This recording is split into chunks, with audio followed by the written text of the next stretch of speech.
اعوذ باللہ من الشیطان الرجیم بسم اللہ الرحمن الرحیم ذالک الکتاب لا ریب فیہ صدق اللہ مولانا العظیم۔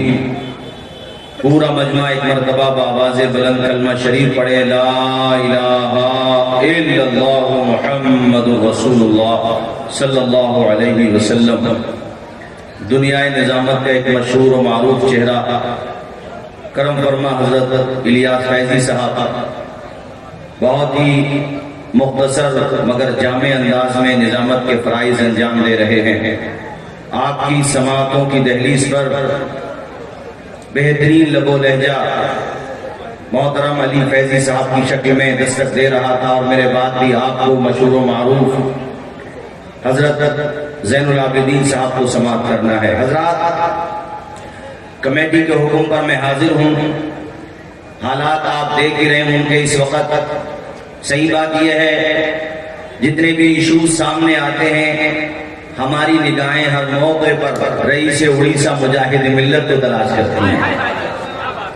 وہ کیسا مرد بلندر، وہ کیسا مرد مجاہد تھا کہ امت مسلمہ پر کوئی پریشانی آتی تو صرف زبانی طور پر نہیں، رگوں کا لہو نچوڑنے کا جذبہ رکھتا تھا اڑیسہ کا مجاہد۔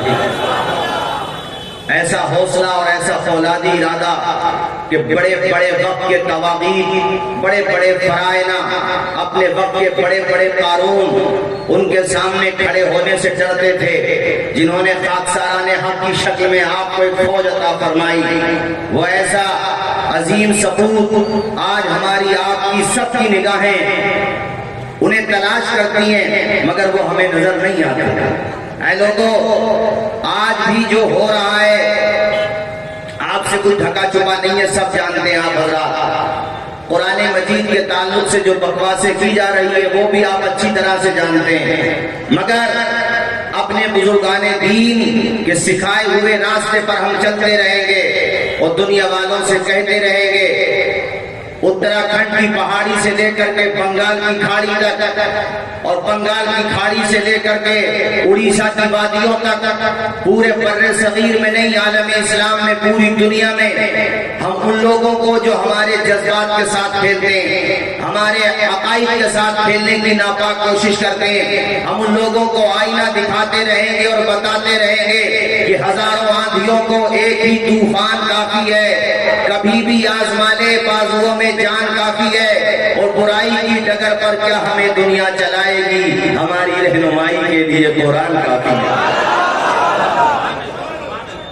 بالکل فکر مند ہونے کی ضرورت نہیں، قرآن کا محافظ وہ ہے جس نے قرآن کو نازل کیا ہے۔ بولو زور سے، بولو زور سے، بولو۔ کوئی نہیں مٹا سکتا قرآن پاک کو، بہت آئے مٹانے والے مٹ گئے، مٹے ہیں مٹ جائیں گے، آدھا تیرے، نہ مٹا ہے نہ مٹے گا کبھی چرچا تیرا۔ کوئی بھی نہیں مٹا سکتا، یہ محال ہے میرے بھائیوں، لیکن مجھے کچھ درد مندانہ طور پہ آپ حضرات سے بھی کچھ باتیں رکھنی ہیں، اور اسی طرف میں اپنی گفتگو کو لے کر کے آ رہا ہوں۔ یہ تو میں نے تصویر کے پیش کیا آپ حضرات کے سامنے کہ قرآن کا محافظ اللہ ہے، اور قرآن سے 26 آیتیں نکالنے کی بات کرنے والوں کو یہ بھی نہیں پتا کہ قرآن سے ایک نقطہ بھی نہیں مٹایا جا سکتا، ایک لفظ بھی نہیں مٹایا جا سکتا۔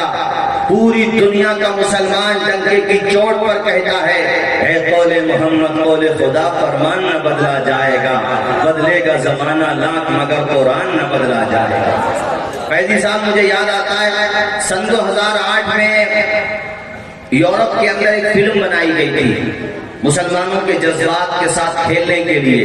فلم کا نام فتنہ رکھا گیا تھا، اور فلم جو تھی وہ قرآن کے اپوزٹ تھی، قرآن کے اگینسٹ بنائی گئی تھی۔ بنانے والے ڈائریکٹر کا نام تھا مسٹر ڈسٹربیوٹر اس کا نام تھا۔ قرآن کے خلاف وہ فلم بنا رہا تھا، سازش دیکھیں۔ فلم ریلیز ہو گئی، ہالی ووڈ کی فلم بھی کافی اس پہ کنٹروورسی ہوئی پوری دنیا میں، مگر سستی شہرت، کہتے نا آسمان کی طرف تھوکا ہوا چہرے پر تو آئے گا۔ کوئی اگر آسمان کی طرف تھوکے گا خود ہی ذلیل ہوگا۔ وہ قرآن مجید کے خلاف بکواس کرنے والے کو قدرت نے ایسا تماچا رسید کیا کہ اللہ تعالیٰ نے اس کے بیٹے کو ایمان کی دولت سے مالامال کر دیا۔ اس کا بیٹا داخل اسلام ہو گیا، بیٹے کا نام اسکندر امین ڈیویری جب کلمہ پڑھ کے مسلمان ہوا، کچھ دنوں باہر رہا، سر پہ امامہ سجا کے، چہرے پہ سنت مصطفیٰ سجا کے جب اپنے باپ کے دروازے پہ پہنچا، اس نے ڈور کھٹکھٹایا، اندر سے باپ نکل کے آیا۔ ڈسٹریبیوٹر نے اپنے بیٹے کو دیکھا تو کہا، بیٹے میری سماج میں ناک کٹوا دو گے، کہیں رہنے لائق نہیں چھوڑو گے؟ میں جس ابھیان کا حصہ ہوں اس کے بالکل اگینسٹ چل رہے ہو، اس کے بالکل اپوزٹ چل رہے ہو، دنیا والوں کو کیا منہ دکھاؤں گا؟ تو بیٹے نے کہا تھا، فادر ابھی تو ناک کٹی ہے، توبہ کر کے کلمہ پڑھ لو ورنہ نہ جانے کیا کیا ختم ہو جائے گا تمہارا۔ اور سنو، اب میں اپنے باپ کی بولی نہیں بولوں گا، خدائے پاک کی بولی بولوں گا۔ اسلام مٹ جائے گا، قرآن مٹ جائے گا، سوال ہی پیدا نہیں ہوتا۔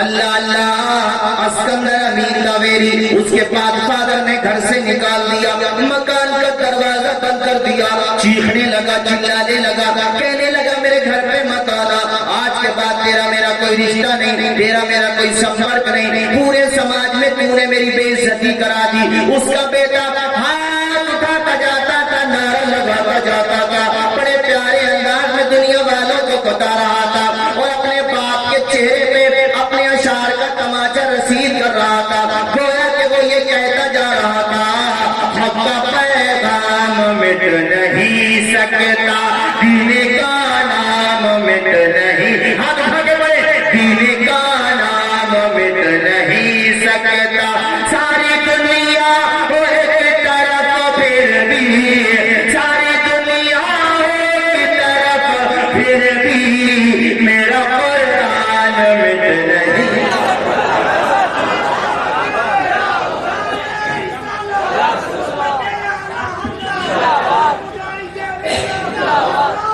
زندہ باد، زور سے بولو زندہ باد۔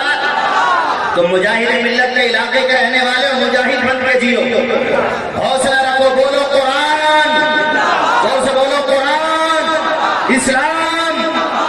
اے لوگوں یاد رکھو، دنیا کی کوئی طاقت قرآن مجید کو مٹانا تو دور کی بات ہے، اپنا مخلوق چہرہ لے کر اگر اس طرف پڑے گی تو مجاہد ملت کے سینکڑوں نہیں ہزاروں نہیں لاکھوں نہیں کروڑوں غلام کھڑے ہو جائیں گے، سینے پہ تولیاں کھا لیں گے، اپنی گردنیں کٹا دیں گے، مگر رب کعبہ کی قسم، قرآن کی شان میں توہین ہرگز برداشت نہیں کر سکتے، اور دنیا والوں کو بتاتے رہیں گے، فانوس بن کے جس کی حفاظت ہوا کرے وہ شمع کا مجھے جس روشن کو نعرے تکبیر، نعرے رسالت، عظمت قرآن، بولو زندہ باد، زور سے بولو زندہ باد۔ اچھا نعرہ لگا فیضی صاحب نے، عظمت قرآن، بولو زندہ باد۔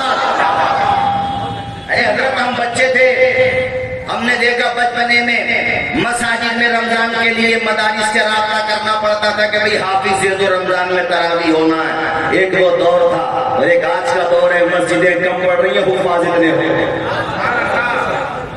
یہ مٹانے چلا ہے قرآن کو، یہ آیتیں نکالنے کی بات کر رہا ہے، ایسا دور آ گیا، مگر اب میں آ رہا ہوں اس طرف جس طرف مجھے آنا ہے، اس سے پہلے حدیثیں سنو گے، ہاتھ اٹھا کے بولو سبحان اللہ، زور سے بولو سبحان اللہ۔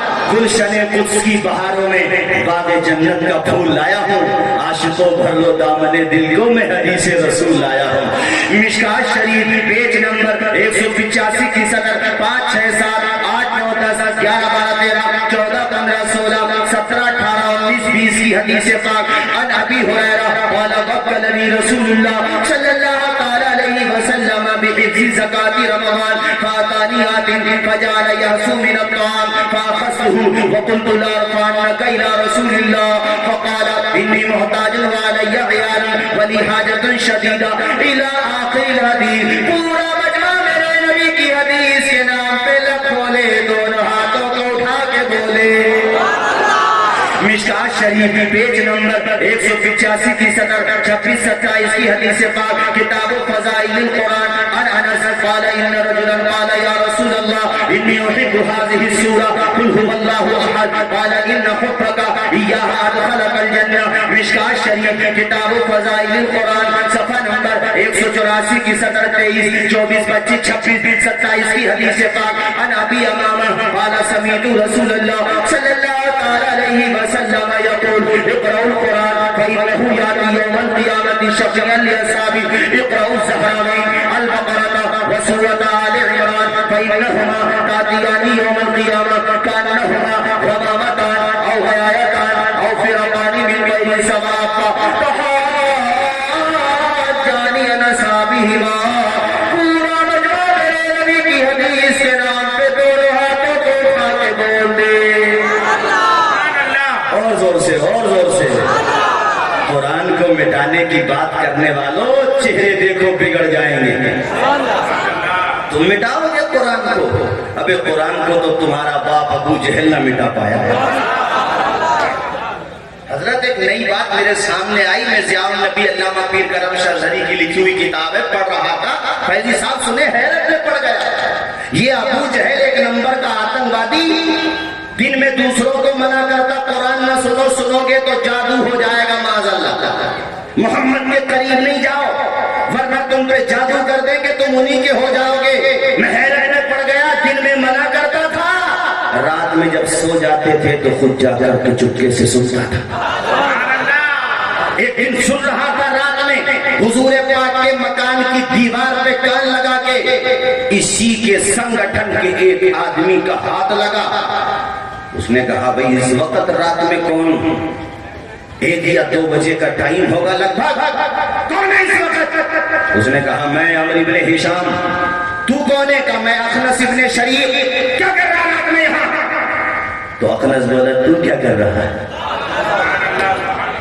زور سے بولو ذرا زور سے بولو تو کیا کر رہا ہے ابو جہل بولا یار میرا راز کھل گیا ایسا اپنے پاس رکھنا اگر سماج کو پتا چلا تو اتنی پٹائی ہوگی کہ خیریت نہیں پوچھی جائے گی ہماری اخنس نے کہا ٹھیک ہے تم میرے بارے میں نہیں بتانا میں تیرے بارے میں نہیں بتاؤں گا مگر ایک بات بتا یار عمرو ابن ہشام نام تھا ابو جہل کا اے عمرو ابن ہشام ایک بات بتا ایمانداری سے محمد جب قرآن پڑھتا ہے تو دلوں میں عجیب ولولہ پیدا ہو جاتا ہے صدقی نہیں مانتے تھے جانتے تھے محمد جھوٹ نہیں بولتے سچے ہیں زور سے بولو سچے آواز آئے سچے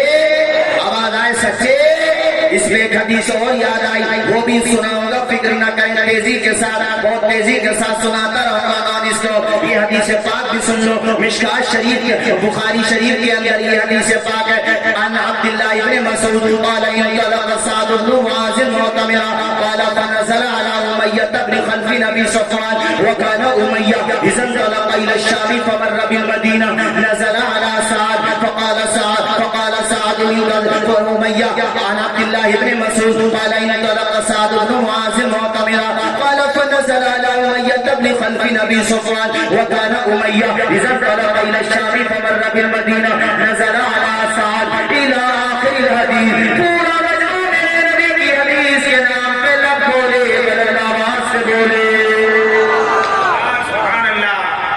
میری جان پہچان آپ کی بستی میں جس سے ہوگی جب یہاں آؤں گا اس علاقے سے گزروں گا تو اسی کے پاس تو جاؤں گا ارے بڑی پیاری حدیث سنا رہا ہوں پہلے سمجھ لے گا اسی کے پاس تو جاؤں گا میں نے جو حدیث سنائی اس کے 2 مرکزی کردار ہیں ایک مومن ہے اور ایک غیر مومن ہے ایک کا نام ہے سعد ابن معاذ یاد رکھیں گے سعد ابن اور اسے سعدی کی نسبت بھی حاصل ہے سعد ابن بولیے زور سے سعد ابن اونچی پرسنالٹی مدینے میں 2 قبیلے تھے ان میں سے ایک کے سردار بڑی پرسنالٹی اور دوسرا جو ہے جو غیر مسلم اور کٹر دشمن ہے مسلمانوں کا اس کا نام ہے امیہ کیا نام ہے بولیں گے تو نہیں سعد ابن معاذ حضور کے دامن میں آ گئے امیہ کٹر دشمن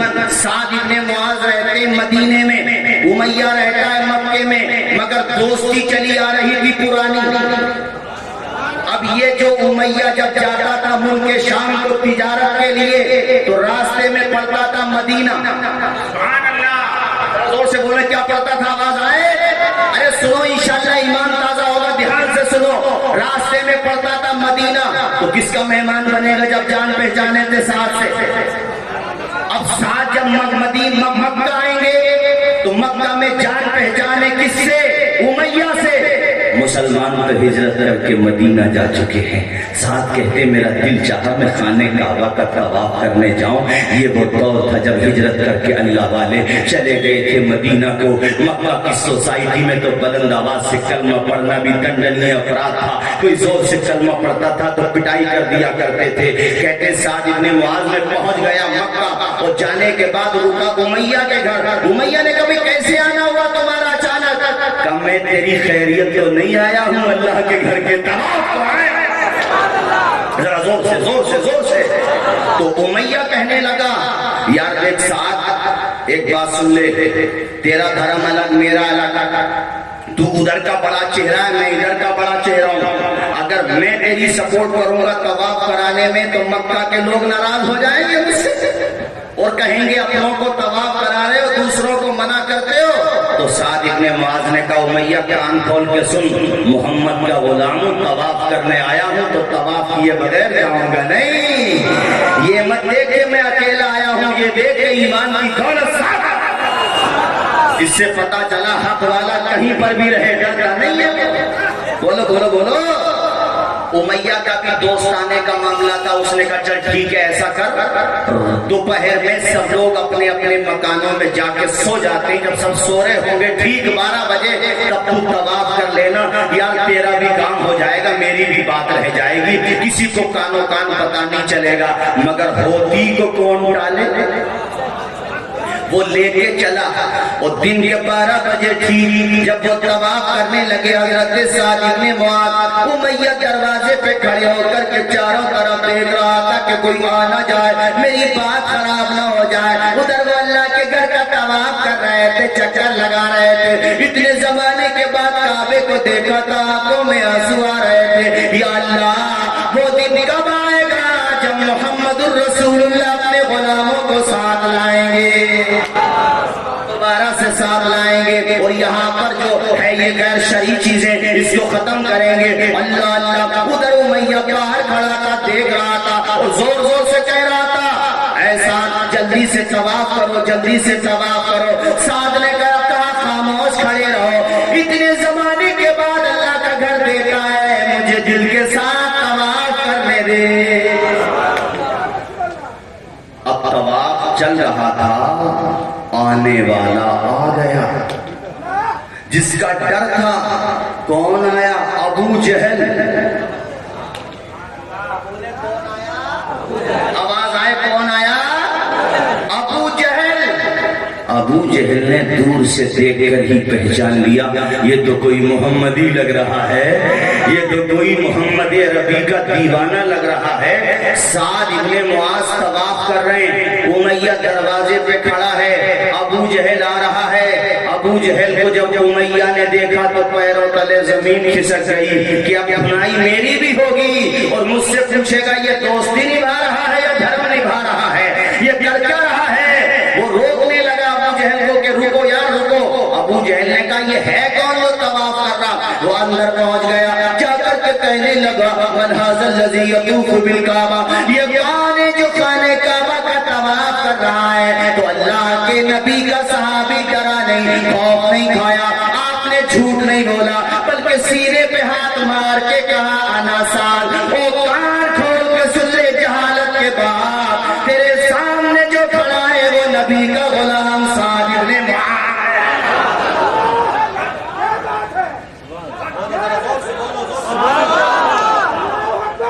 حوصلہ دیکھیں ان کا. تو ابو جہل کہنے لگا اچھا ہمارے گھر میں ہم ہی کو آنکھیں دکھاؤ گے, مدینے میں پناہ دے دی ہمارے دشمن محمد اور ان کے ساتھیوں کو, اور یہاں آ کر کے طواف کرو گے, ایسا کرنے دیں گے ہم تمہیں؟ پہلے تو دونوں میں زبان سے بات ہوتی رہی, زبان کے بعد دونوں میں ہو گئی کشتی, گدم گدا. اور پٹک پٹک کے مارا سعد ابن معاذ نے ابو جہل کو.